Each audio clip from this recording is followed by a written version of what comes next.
Anda kembali di Sindo Malam bersama saya Aya Nufus. Pemirsa, Miftah Maulana Habibur Rahman mundur dari jabatan utusan khusus Presiden bidang kerukunan beragama dan pembinaan sarana keagamaan. Miftah sampaikan terima kasih dan memohon maaf kepada Presiden Prabowo Subianto. Pernyataan mundur disampaikan Miftah di kawasan Pondok Pesantren Ora Aji di Sleman, Yogyakarta, Jumat siang. Menurut Miftah, ia mundur dari utusan khusus Presiden Prabowo bukan karena tekanan siapapun, melainkan keputusan sendiri.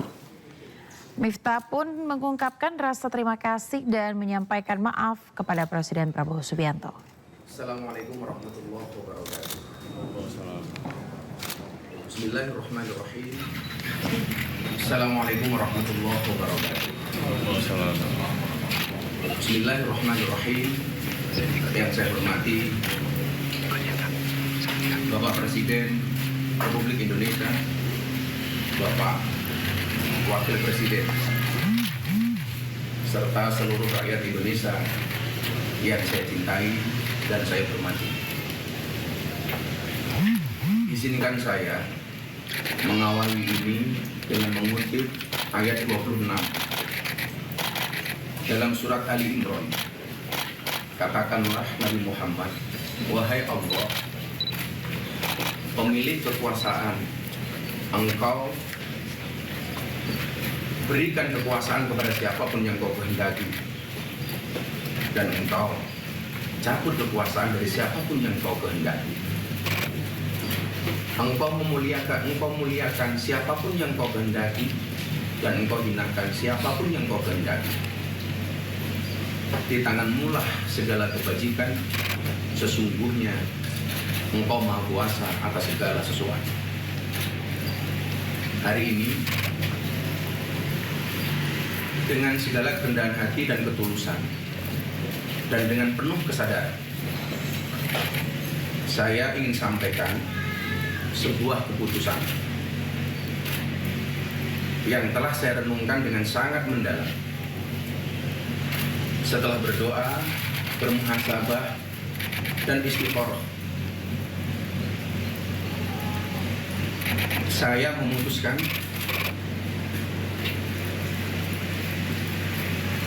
untuk mengundurkan diri dari tugas saya sebagai utusan khusus Presiden bidang kerukunan beragama dan pembinaan sarana keagamaan.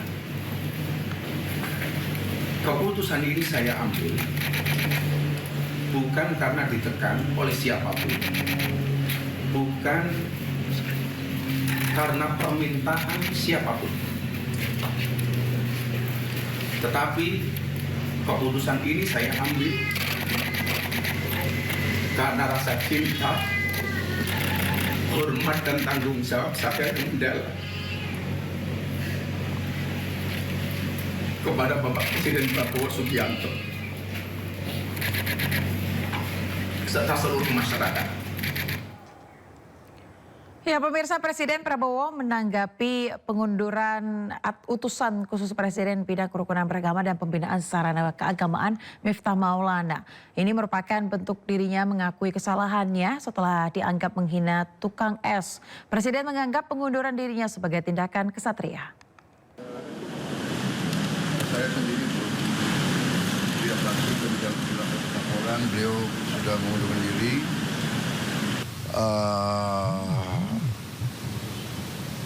Komentar saya kira itu adalah tindakan bertanggung jawab, tindakan kesatria, ya. Beliau sadar, beliau salah ucap, beliau bertanggung jawab dan beliau mengundurkan diri. Saya kira kita hargai sikap kesatria itu. Saya kenal beliau, ya mungkin karena beliau memang bergaul dan sering berceramah di kalangan bawah. Mungkin bahasa beliau niatnya bukan niat jahat, bukan niat menghina, tapi terlepas, mungkin ya salah ucap. Beliau sadar, beliau salah, beliau bertanggung jawab, beliau mengundurkan diri. Saya kira itu ya jelas. Saya kira di Indonesia juga jarang orang merasa salah, bertanggung jawab dan mundurkan diri ya. Jadi kita hargai yang itu. Tapi ya beliau sendiri sadar bahwa beliau salah. Akan disiapkan penggantinya nggak Pak? Ada penggantinya Pak? Nanti kita cari ya. Nanti kita cari. Oke? Oke Pak. Oke. Banyak pejabat yang belum menyerahkan LHKPN Pak, ada. Ya nanti akan dilengkapi. Pak, DPR kan ini kan juga Embas ini kan DPR kan mengusulkan untuk sertifikasi juru dakwah ya Pak ya. Ini dari pemerintah sendiri bagaimana Pak? Ya nanti kita lihat kalangan yang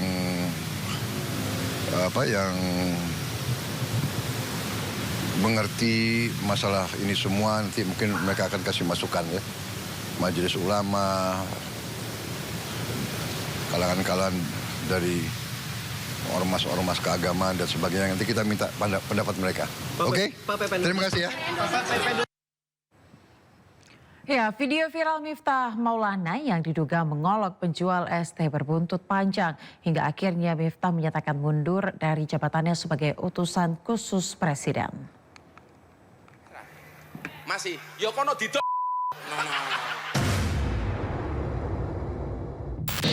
Pendakwa Miftah Maulana Habibur Rahman membuat geger usai video dirinya yang diduga mengolok penjual ST di sebuah acara pengajian viral di media sosial. Momen ini membuat publik geram saat seorang penjual ST yang berdiri di antara jamaah tiba-tiba ditegur oleh Miftah Maulana dari atas panggung. Viralnya peristiwa ini membuat pemerintah angkat bicara. Presiden Prabowo Subianto bahkan disebut telah menegur Miftah atas kalimat yang dilontarkannya.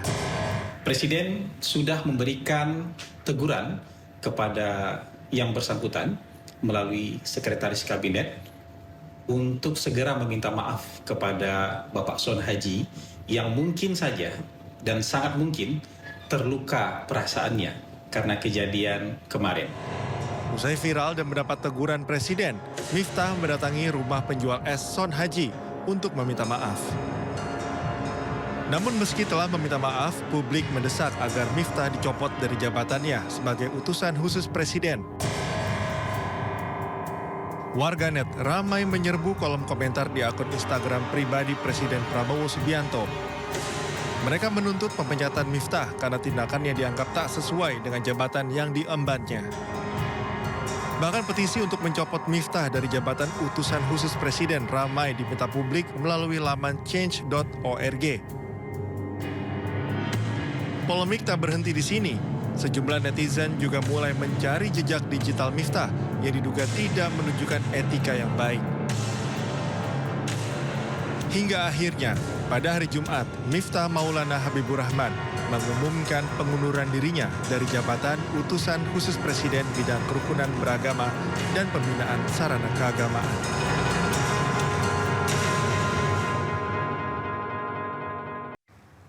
Tak hanya Miftah, pemirsa, juru bicara kantor komunikasi kepresidenan Adita Irawati juga mendadak viral setelah menyebut istilah rakyat jelata untuk rakyat kecil. Ucapan Adita ini terlontar ketika merespon tindakan Miftah yang mengolok-olok penjual es. Setelah mendapat banyak kritik dari netizen, Adita langsung meminta maaf atas tindakannya. Assalamualaikum warahmatullahi wabarakatuh. Salam sejahtera untuk kita semuanya. Om Swastiastu, Namo Buddhaya, dan salam kebajikan. Pada kesempatan ini, saya ingin menjelaskan terkait pernyataan saya yang sedang ramai menjadi perbincangan publik. Saya memahami diksi yang saya gunakan dianggap kurang tepat. Untuk itu, secara pribadi, saya memohon maaf atas kejadian ini yang menyebabkan kontroversi di tengah masyarakat. Perlu saya sampaikan, kejadian ini sama sekali tidak disengaja dan sangat mungkin terjadi karena adanya pergeseran makna pada diksi yang saya gunakan di era saat ini. Saya menggunakan diksi tersebut sesuai dengan arti dan makna yang tercantum di dalam Kamus Besar Bahasa Indonesia, yang artinya adalah rakyat biasa, yaitu kita semuanya rakyat Indonesia. Sekali lagi, Tidak ada maksud untuk melemahkan atau merendahkan. Kami akan terus introspeksi diri dan akan lebih berhati-hati dalam menggunakan bahasa dan khususnya diksi saat kami melaksanakan tugas untuk mengkomunikasikan kebijakan strategis dan program prioritas pemerintah. Sekali lagi, saya mohon maaf. Terima kasih. Wassalamualaikum warahmatullahi wabarakatuh. Presiden Prabowo Subianto bertemu dengan Presiden ke-7 Republik Indonesia Joko Widodo pemirsa di Kertanegara pada Jumat malam. Keduanya mengaku pertemuan tersebut hanya makan malam bersama dan sebagai pertemuan balasan.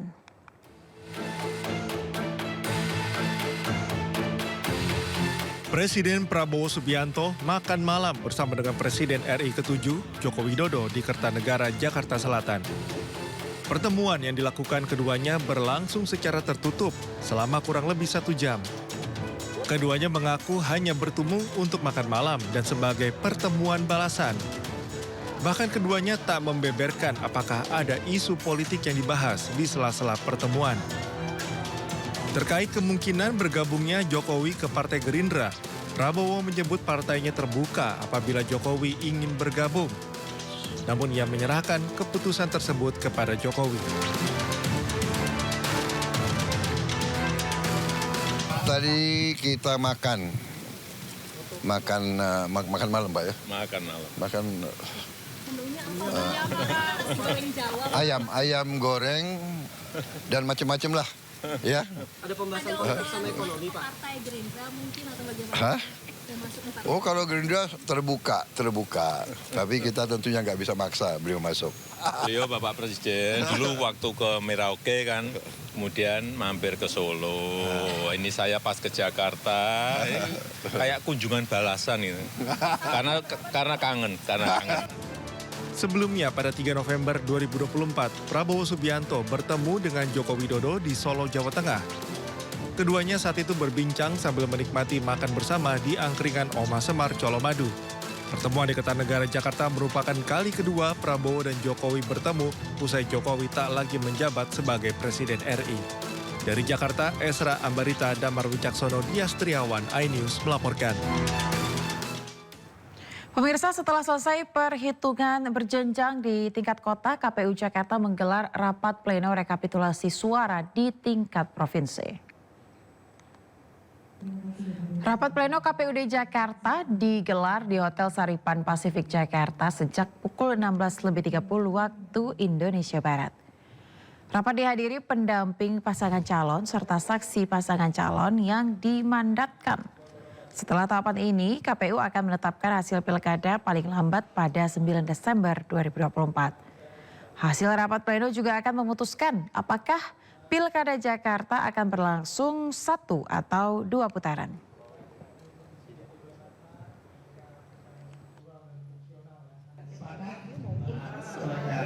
Oke, lalu sidang saya ambil rapat pleno, rapat pleno terbuka rekapitulasi, saya nyatakan dibuka dan terbuka. Bapak Ibu sekalian, Masing-masing pihak.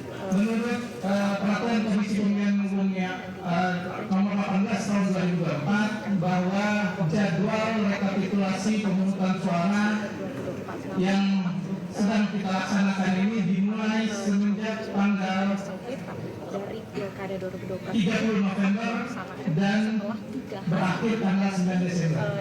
Maka kami berharap mudah-mudahan sebelum 9 Desember kita sudah bisa mengetahui rekapitulasi dan penetapan hasil pemilihan. Jadi agenda hari ini 2, pertama rekapitulasi, kedua penetapan hasil pemilihan gubernur. Ya. Jadi penetapan hasil, bukan penetapan calon gubernur. Ya.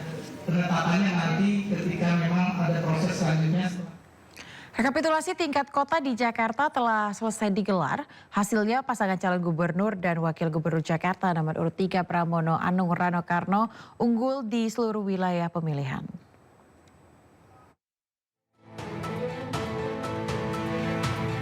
Di Jakarta Pusat, rekapitulasi penghitungan suara Pilkada Jakarta telah selesai digelar. Hasilnya, paslon Pramono Rano unggul dibanding pesaingnya. hasil rekapitulasi tingkat kota administrasi Jakarta Pusat. Pasangan Pram Rano mendapatkan suara terbanyak, yakni 220.372 suara. Sementara paslon nomor urut 1 Ridwan Kamil Suswono berada di posisi kedua dengan raihan 152.235 suara.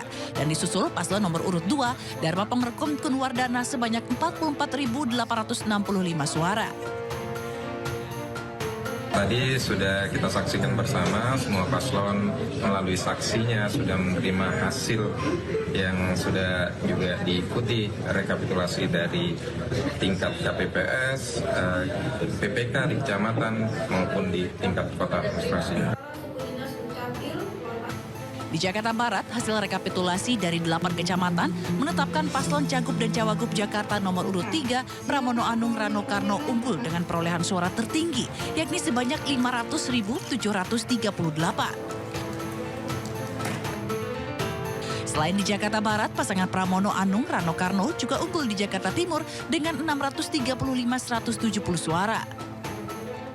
Pasangan Pramono Rano unggul di 9 kecamatan kecuali di Pasar Rebo. Di kecamatan ini, pasangan calon gubernur dan wakil gubernur Jakarta nomor urut 1 Ridwan Kamil Suswono unggul dengan perolehan 45.601. Tim Liputan iNews melaporkan. Pemirsa, calon wakil gubernur Jakarta nomor urut 3 Rano Karno tetap yakin Pilkada Jakarta berlangsung 1 putaran. Meski demikian, ia masih menunggu hasil resmi KPU Jakarta dan berharap pengumumannya lebih cepat dari jadwal. Calon wakil gubernur Jakarta nomor urut 3 Rano Karno menanggapi pleno rekapitulasi hasil perhitungan suara tingkat provinsi DKI Jakarta yang mulai digelar hari ini hingga tanggal 9 Desember.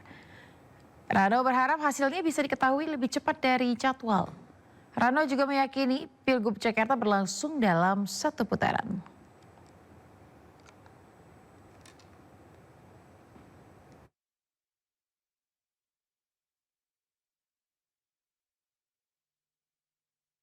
Ya tentu berdasarkan data yang kita punya dan juga kita ambil dari Sirekap KPUD, kita merasa cukup 1 putaran.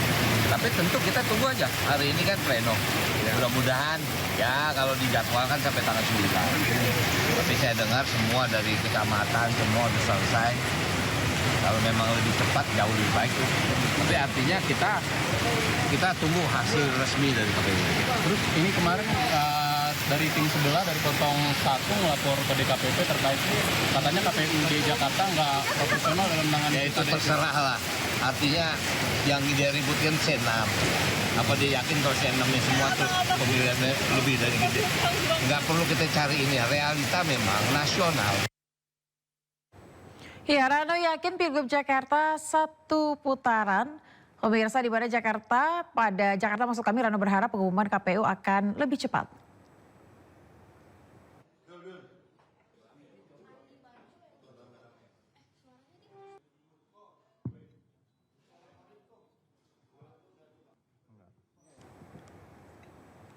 Oke, yang hadir teman-teman Metro TV, wabarakatuh.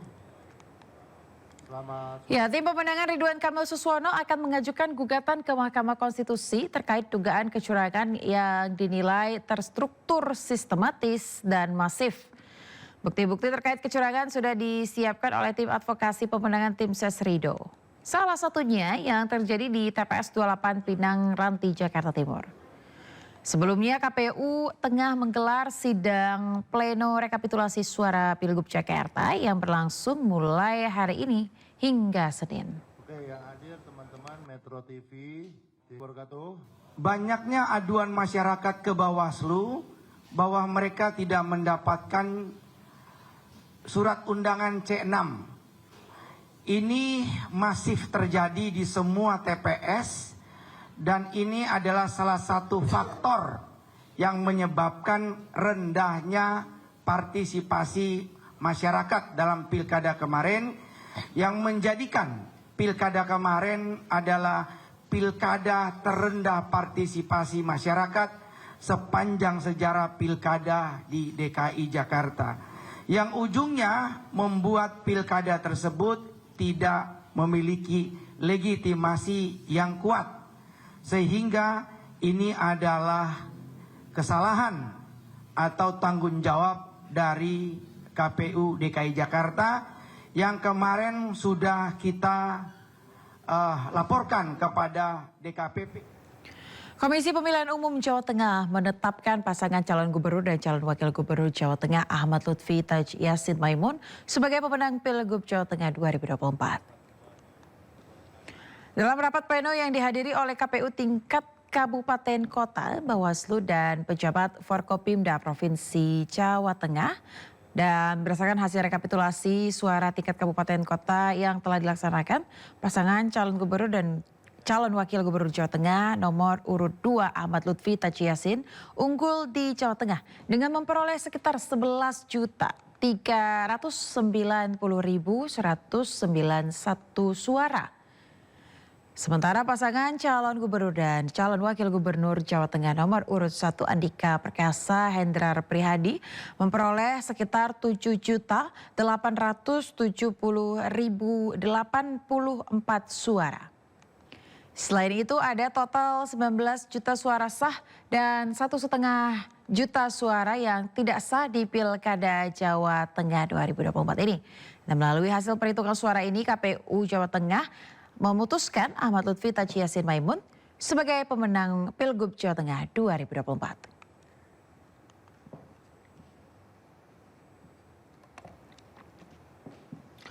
Pemirsa, Presiden Prabowo Subianto mengapresiasi pelaksanaan pemilihan kepala daerah serentak yang berlangsung aman dan kondusif.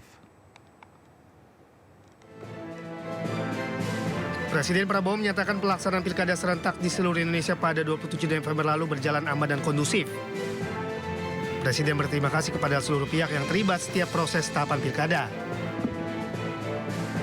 Suasana secara garis besar di Republik Indonesia ini cukup tenang dan cukup kondusif. Baru saja kita selesai pilkada kabupaten dan provinsi di seluruh Indonesia, puluhan provinsi, ratusan kabupaten kota. Syukur alhamdulillah berjalan dengan tenang, dengan damai. Untuk itu juga saya ucapkan terima kasih kepada semua pihak yang telah bekerja keras. Presiden menilai pergantian kepala daerah merupakan hal yang biasa dan mengimbau kepada para kepala daerah terpilih untuk tidak larut dalam euforia namun harus cepat bekerja melayani rakyat. Sementara itu pemirsa, jalannya pilkada serentak tahun 2024 juga diapresiasi berbagai kalangan. Keberhasilan polisi, TNI, dan KPU daerah dalam menjaga pilkada patut diapresiasi karena dapat menjalankan pilkada secara aman dan lancar.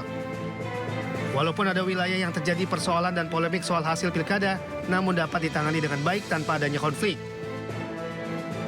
Sebenarnya masyarakat ini sudah selesai, clear lah.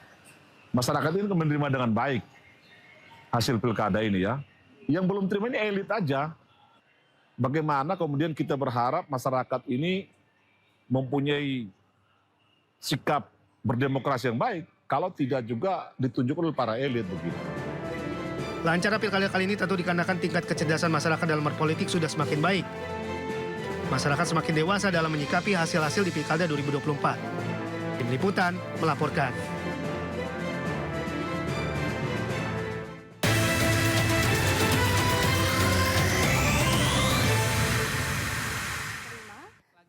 Penetapan hasil penghitungan perolehan suara Pilgub Jakarta akan diumumkan besok hari Minggu tanggal 8 Desember 2024 sekitar pukul 11 waktu Indonesia Barat.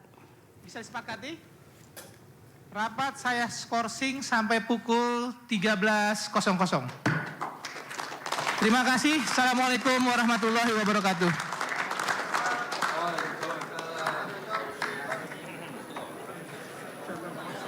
Teman-teman kota besok jangan sampai ada yang absen ya. Ya. Pokoknya kalau ada yang absen nanti perjadiannya dikurangin.